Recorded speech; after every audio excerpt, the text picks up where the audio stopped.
Connu pour sa diversité culturelle et l'attachement de sa jeunesse à la pratique du sport, le village de Tindouk est bien entré dans la danse de ces journées culturelles et sportives ce lundi 19 septembre 2022 par une démonstration des sonorités de la danse des masques communément appelée Ekumpo chez les Diola.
Dès les premières heures, la place publique de Tindouk est prise d'assaut par les populations qui ont voulu, malgré une pluie battante, honorer leur digne fils, connu pour ses actions de développement en faveur des jeunes, des femmes et surtout pour la communauté tout entière. Mais derrière cette reconnaissance, les objectifs de cette journée sont clairs.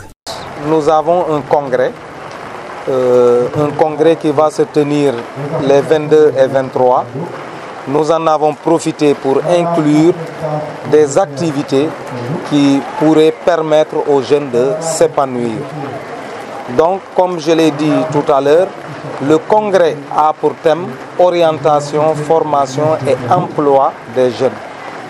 3 questions majeures qui constituent aujourd'hui des difficultés pour les jeunes. Donc c'est pourquoi nous avons choisi ce thème-là pour pouvoir inviter des personnes ressources qui viendront en tout cas au cours de ces 5 jours entretenir les jeunes sur comment préparer leur avenir. Donc c'est l'objectif de ces journées-là. Le choix des parrains de cette grande manifestation culturelle et sportive n'est pas fortuit.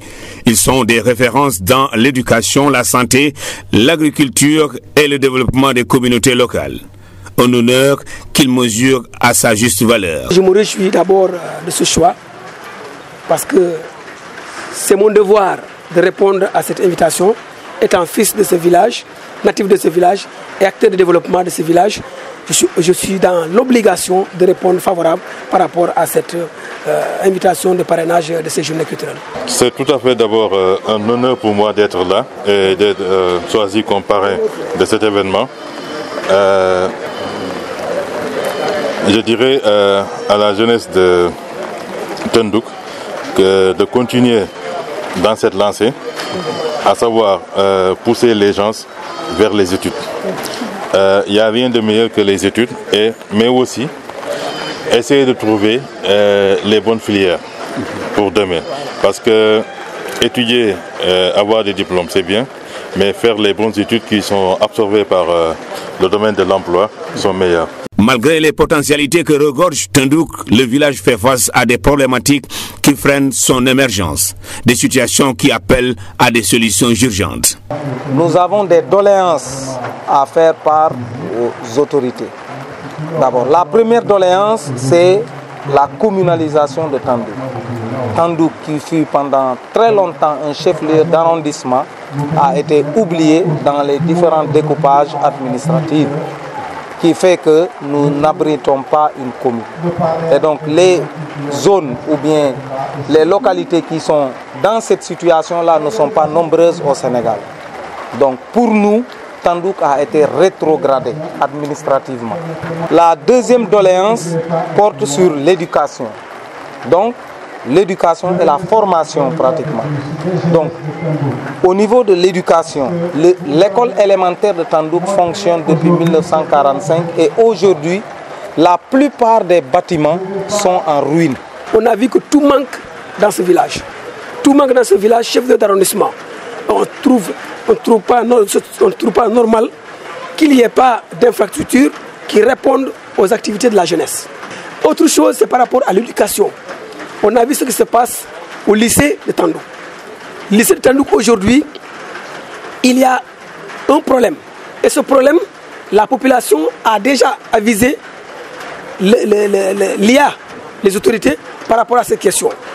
Imaginez le proviseur qui est là, qui ne s'entend pas avec son personnel, qui ne s'entend pas avec les élèves, qui ne s'entend pas avec les populations, aller même jusqu'à porter plainte les femmes du village, ça pose problème.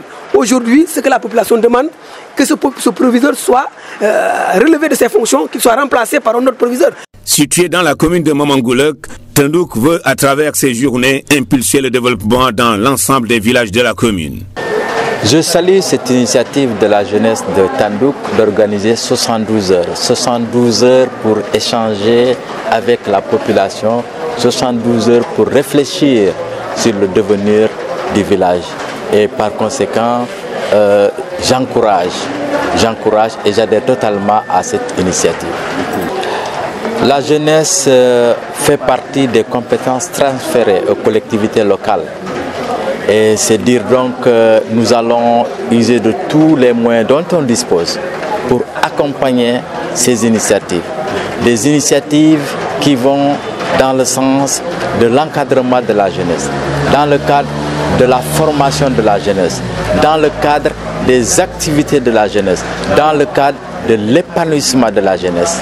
Nous ne ménagerons aucun effort pour accompagner ces initiatives-là. Je suis tout à fait prêt, avec mon ami et frère Dem, à participer dans cet élan.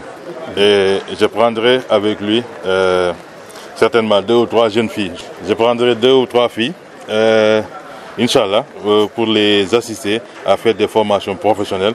Et demain, elles vont servir non seulement Tandouk, mais tout le Sénégal. Les 72 heures de l'Union des associations des jeunes de Tandouk sonnent comme un rappel des troupes pour que l'ensemble des connaissances puissent réfléchir sur le développement de leur communauté.